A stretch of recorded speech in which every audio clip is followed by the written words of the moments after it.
Hello ma people, bonjour tout le monde, comment ça va? Aujourd'hui c'est mercredi et nous allons parler de la trahison et de l'humiliation. Je vous avais dit que les Africains aiment humilier les autres. Et c'est un fléau grandissant dans notre société. Les Africains n'ont pas commencé à humilier les uns et les autres aujourd'hui. Ça dure depuis des siècles et des siècles. Je vais vous parler de l'humiliation que j'ai subie, que j'ai vécue dans les années 90.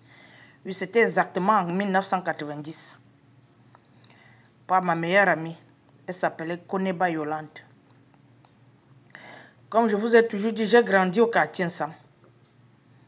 Mes parents ont conçu Nsam, nous nous sommes installés, on a grandi là-bas. Donc, quand on quitte Nsam, je pense en 1986, nous allons vivre à Bertois. Quand on revient de Bertois, on s'installe à la Cité Verte. Donc, étant ensemble, à la Cité Verte, tout mon cœur est ensemble. Le jour où j'ai réussi à m'attraper un 200 francs CFA, je vais prendre le taxi, je vais ensemble. Donc, Koneba Yolande a été ma meilleure amie depuis les années 80. Parce que son père, papa Samuel Koneba, était le meilleur ami à mon père. Alors, les deux familles sont devenues des familles amies. Il y avait la famille Zomobem, la famille Koneba et la famille Enam. Pour ceux qui connaissent Patricia Enam, qui est impliquée dans l'affaire du faux professeur Gervais Mondozé. Pour ceux qui savent, connaissent l'histoire. Patricia Enam a été ma meilleure amie. Dans les années 80, nous avons grandi ensemble. Donc, je pense en 1982 ou 85, je ne me souviens plus. Papa Samuel Koneba organisait comment on appelle ça? Des colonies de vacances. Je ne sais pas, ma caméra dérange. Je ne sais pas pourquoi ma caméra dérange. Ça va encore s'arrêter. Ce n'est pas possible. Et si ça s'arrête, je vais essayer d'arranger le problème. Et puis, je vais continuer mon histoire. Donc, je me souviens, Papa Koneba organisait des colonies de vacances. Nous sommes allés en colonie de vacances à Bafoussam. Je me souviens, on a pris le car, ça nous a laissé quelque part. On a pris le bac, nous avons traversé une rivière. Nous sommes allés en colonie. Pour ceux qui ne connaissent pas ce que les colonies de vacances veulent dire, c'est des vacances que certaines personnes organisent pour que les enfants se retrouvent dans un cercle. C'est un peu comme à l'internat. Vous comprenez un peu. Donc nous avons passé, je pense, deux semaines là-bas ou 3 semaines. Quand nous sommes revenus, ça a renforcé notre amitié avec la famille Enam, la famille Koneba. Patricia était ma meilleure amie, Yolande était ma meilleure amie. Il y avait aussi Dumont. Je connaissais toute la famille. C'était ma famille, la famille Koneba, c'était ma famille. La famille Enam, c'était ma famille. J'allais je me souviens, la famille Enam habitait à Dakar. Et Yolande et moi, nous habitions ensemble. Dakar ensemble, c'est environ 10 minutes de marche. Donc, étant à la Cité Verte, j'allais constamment chez Yolande. Parce que j'aimais beaucoup Yolande. Elle était ma meilleure amie. Je me souviens comme si c'était hier, c'était un vendredi soir. J'ai pris le taxi, je suis allé chez Yolande Koneba. Quand je suis arrivé chez Yolande, j'ai trouvé quelques amis du quartier qui étaient assis à la véranda. Moi, je n'avais pas besoin de m'asseoir à la véranda. Moi, je partais directement dans la chambre. Quand je suis arrivé dans la chambre de Yolande, j'ai trouvé il y avait une belle paire une nouvelle paire de Samara. Pour ceux qui ne connaissent pas les Samaras sont les babouches en peau de, je ne sais pas, de bœuf que les musulmans fabriquent. C'était une nouvelle paire. Où je suis arrivé, j'ai touché la paire, j'ai commencé à apprécier la paire. Oh, Yolande, tu as une belle paire de Samara et tout et tout. Parce que moi, je ne suis pas comme certaines filles qui sont jalouses. J'ai toujours apprécié mes amis, même mes clientes. Quand tu entres dans le salon, je vais apprécier tes vêtements, tes chaussures. Oh, you look good today. Juste, il faut faire en sorte que les gens soient un peu heureux. Parce que quand tu es en face de quelqu'un, tu ne sais pas ce qu'il est en train de traverser. Donc moi, j'ai cette habitude d'apprécier les gens, de leur faire des compliments. Je suis arrivé, j'ai apprécié la paire de babouches de Yolande. Yolande m'a dit, oh, je viens d'acheter cette paire de babouches. À l'époque, les paires de Samara coûtaient 1500 francs. Il y avait même qui coûtaient 1200 francs. Donc, on a causé un peu. Yolande était entre la chambre et la véranda, où elle partait causer avec ceux qui étaient dehors et moi. Parce que moi, j'ai toujours été timide, you know. Je n'aimais pas, quand je grandissais, je n'aimais pas rester devant les gens, même jusqu'à aujourd'hui. Mais j'ai l'air timide, mais je ne suis pas timide. Je ne suis pas timide, attention, je suis une bagarreuse professionnelle. Bref, j'étais dans la chambre, je causais de temps en temps avec Yolande. Après, Yolande est arrivée, elle me dit qu'elle va prendre un bain. J'ai dit, ok Yolande, comme tu es en train d'aller te laver, moi je vais monter chez Blondine. Dis Blondine, bonjour à Blondine. Blondine, c'est ma cousine. Elle habitait avec nous, après, elle est allée prendre sa maison, elle était à côté. Donc, pendant que Yolande se lavait, moi, je suis montée, dit bonjour à Blondine. J'ai passé peut-être 30 minutes chez Blondine. Hein. Souvenez-vous, c'était un vendredi soir, je suis sortie de l'école et tout et tout. Donc, quand je redescends chez Yolande, quand j'arrive chez Yolande, je constate que les gens qui étaient dans la véranda me regardent bizarrement. Si vous connaissez le regard quand les gens ont déjà mal parlé de vous. Ils avaient ce regard, un regard suspicieux, un regard moqueur, un regard inquiétant.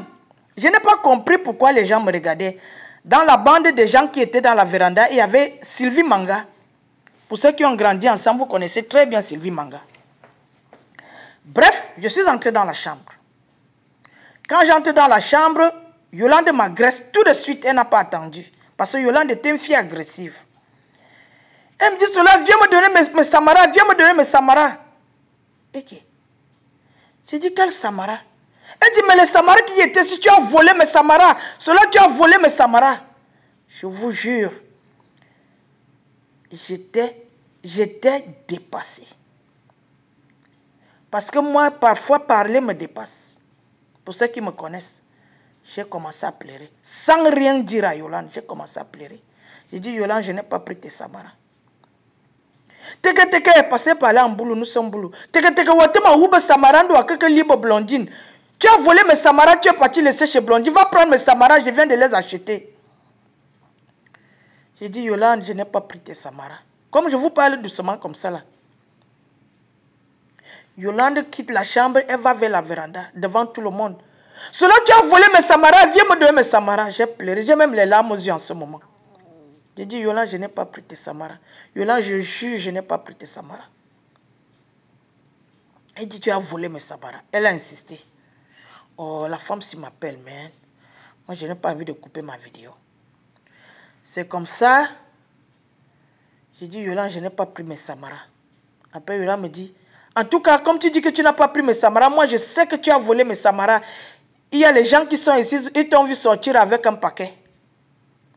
Ce qui était faux. Yolande me dit, en tout cas, il y a un marabout ici à côté. Il met pour ceux qui ont grandi en Afrique, on disait souvent, si tu as volé quelque chose, on va mettre un grain de maïs dans ton œil. Les conneries des Africains de ce genre. En tout cas, il faut venir demain. On va partir chez le marabout là. Il va mettre le grain de maïs dans ton œil et dans les yeux de tout le monde. Mais je sais que tu as volé mes samaras. Tout le monde t'a vu voler les samaras. Ouais, Seigneur. C'est comme ça que je sors toute honteuse avec les larmes aux yeux. Je prends le taxi avec les 100 francs qui me restaient. Je rentre à la maison à la Cité Verte. Je suis arrivé à la maison en pleurs. Aline me demande selon Didier à l'autre, selon qu'est-ce qui ne va pas. J'explique la situation à ma grande soeur, à tout le monde qui était à la maison. Je pleurais, j'étais par terre. Je dis, maman, je n'ai pas volé les samaras de Yolande. Maman, je n'ai pas volé les samaras de Yolande. Bref, Aline est comme elle est. Alors Asama va bagarrer avec Yolande. Aline, je dis Aline, laisse. Le lendemain, je dis à maman que maman, Yolande a dit qu'il y a un marabout, elle va m'amener là-bas. Et tout le monde qui était là pour que le marabout fasse l'étude. Maman dit, ah, ne pars pas dans l'étude. Elle dit, maman, je dois partir. Parce que si je ne pars pas, elle va confirmer que j'ai volé les samaras de ces samaras. C'est comme ça que ma mère me donne l'argent de taxi. Je prends le taxi. Étant dans le taxi au niveau de l'Ezoa, l'Ezoa c'est avant ensemble pour ceux qui connaissent la route. Étant dans le taxi, Yolande était à la station. Il y avait une nouvelle station qu'on vient de construire. C'était en 1990. Je vois Yolande placée vers la station. Quand je regarde, je dis au taximan, arrête-toi, arrête-toi. Dès que je descends du taxi, Yolande couvre vers moi, cela, excuse-moi, excuse-moi. C'est maman qui a pris mes Samara. Elle est partie avec ça et Bolova. Donc, quand je suis arrivée chez Yolande, la mère de Yolande était là. Mais moi, je ne savais pas qu'elle devait voyager. Quand tu es un enfant poli, tu arrives dans une maison, tu ne me poses pas les questions. Donc, pendant que Yolande se lavait, sa mère est entrée dans sa chambre. Elle a pris les Samara de Yolande, elle est partie avec. Elle est partie à Ebolova. C'est là où Yolande me dit, « Eh, Solange, excuse-moi. C'est ma mère qui a pris mes Samara, elle est partie avec. » Dès que Yolande m'a dit ça,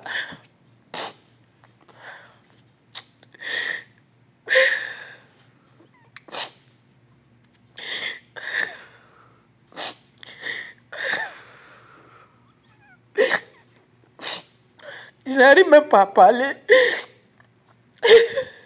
J'ai stoppé le taxi et suis rentré directement à la maison. J'ai expliqué à ma mère ce qui s'est passé. Moi, j'ai beaucoup pleuré à cause de l'humiliation, vous voyez. Même si j'ai foulé les babouches de Yolande, Yolande ne devait pas dire ça aux gens. Elle m'a humilié devant tout le monde. Et maintenant, elle me voit, elle est seule, elle me vient s'excuser. Il faut aussi t'excuser devant les gens que tu m'as humilié, you know. J'ai beaucoup pleuré jusqu'à aujourd'hui, vous voyez, je pleure.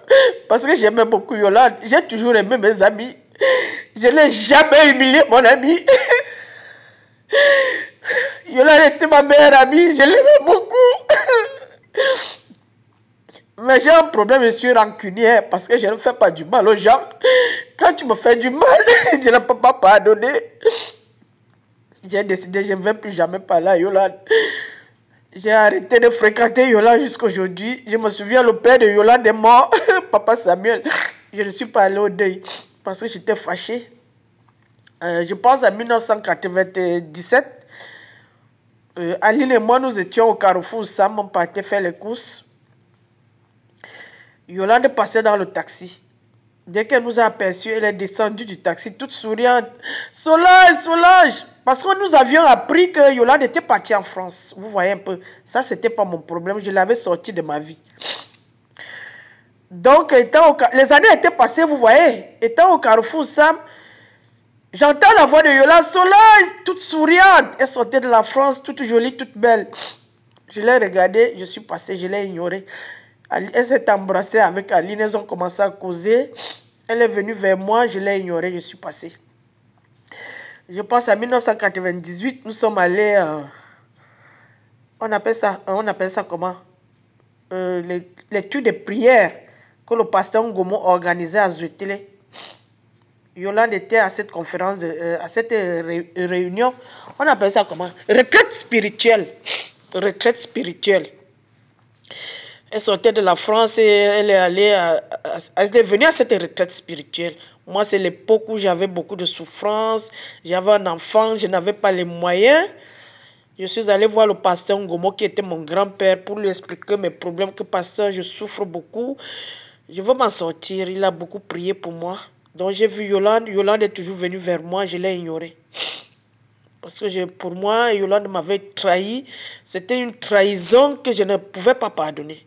Même alors que j'étais allé faire la prière, je devais normalement pardonner Yolande, mais je n'ai pas pu la pardonner. J'ai fini de faire mes prières. Et 2 mois après, je suis allé à Paris. Je suis revenu de Paris. J'ai eu le visa. Hein. Je pense que le pasteur Ngomo m'a beaucoup aidé dans les retraites. Il a vraiment prié sur moi comme sa petite fille. Après ça, je suis venu ici aux États-Unis. La trahison, ça fait mal, surtout quand on aime les gens. Moi, quand on aime les gens, moi, j'ai toujours aimé mes amis de tout cœur. Quand mon ami me trahit, je ne peux pas te pardonner. Parce que si c'était moi à la place de Yolande, je n'aurais jamais dit à personne. J'allais l'appeler, à l'époque, il n'y avait pas le téléphone. J'allais descendre, j'allais dire, Yolande, tu as vu les babouches que j'avais dans la chambre là? Ça a disparu, je ne sais pas là où c'est parti. Elle va me dire non, je ne les ai pas vus, je ne dis à personne, même pas à mes frères et sœurs. Bon, je vais chercher dans la maison. Hein. Si je ne trouve pas, je me tais. C'est le genre de personne que je suis. Il ne faut pas embarrasser les gens parce que l'humiliation, ça détruit les gens. Ça détruit beaucoup les gens. Moi, je me suis dit, aujourd'hui, Yolande m'a humilié parce que j'étais pauvre. Je ne sais pas. Ou bien parce que je n'avais rien, ou bien elle était tout simplement machiavélique. Parce que pour ceux qui connaissent Yolande, Yolande était un peu machiavélique, vous comprenez un peu. Je ne sais pas pourquoi elle m'a humilié, quelles étaient ses intentions. Après, elle va en France, elle vient me narguer. Moi, je ne peux pas lui dire qui je suis devenu aujourd'hui. Il y a des preuves. Je ne sais pas, vous comprenez un peu. Il ne faut pas humilier les gens. Même si les gens sont pauvres, même si les gens n'ont rien, il faut respecter tout le monde, il faut aimer tout le monde. Et si vous ne pouvez pas aimer les gens, laissez-les tranquilles. Il ne faut pas humilier les gens. L'humiliation, ce n'est pas une bonne chose. Vous comprenez un peu. Jusqu'à aujourd'hui, ça fait plus de 30 ans. Je n'ai pas pardonné Yolande. Oui, je n'arrive pas à pardonner Yolande qui m'a humilié devant les gens. Elle n'a pas dit au Sylvie Manga que c'est sa mère qui a pris les babouches et elle est partie avec Aïboulova. Elle ne leur a pas dit ça. Je suis sûre. Donc les Sylvie Manga peut-être savent que j'ai volé ces babouches. Je ne sais pas si vous comprenez un peu. Si tu m'humilies devant les gens, il faut aussi t'excuser devant ces gens. C'est ce que je reproche aux gens des réseaux sociaux. Vous ne pouvez pas humilier les gens et venir demander pardon par derrière. Moi, je ne pardonne pas les gens. Voilà mon histoire que je vous ai racontée. Je vous aime. Bye bye.